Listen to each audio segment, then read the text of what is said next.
এখন আমি যে জায়গায় রয়েছি এটা হচ্ছে জগপুরের মনসা মাতার মন্দিরের প্রাঙ্গণে রয়েছি। দেখুন এখান থেকে রেল লাইনটা একদম সামনে, খুব সুন্দরভাবে দেখুন একটা মালগাড়ি যাচ্ছে, দারুণ দৃশ্য। এইবার আমি মন্দিরের দিকে যদি ঘোরাই, এই দেখুন এই হচ্ছে মনসা মাতার মন্দির, খুব জাগ্রত মনসা মাতার মন্দির। এটা হচ্ছে অবস্থিত জগপুর এবং মাদপুর স্টেশনের মাঝামাঝি।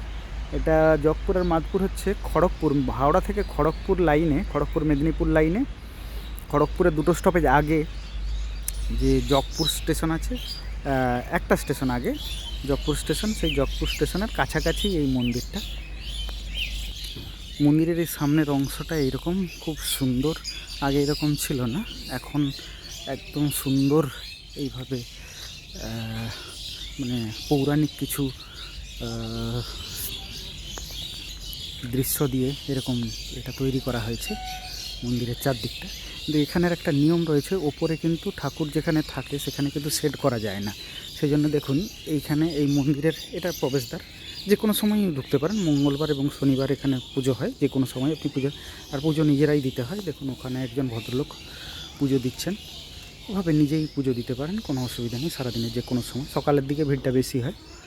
আর এখানে দেখুন ওপরে কোনো শেড নেই, ঠাকুরের যে এটা আছে এটা কিন্তু একদম ওপেন জায়গাতে, এটা সেট করা যাবে না। এটা ঠাকুরের একটা মাহাত্ম্য রয়েছে, তো এখানে সেট করা যায়নি।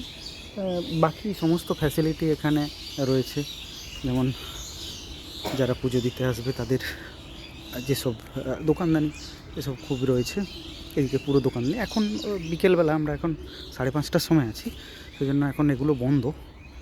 আর ওদিকে সমস্ত কিছু ফ্যাসিলিটি সমস্ত কিছু রয়েছে, যা একটা মন্দির প্রাঙ্গণে থাকা উচিত, সমস্ত ফ্যাসিলিটি এখানে রয়েছে।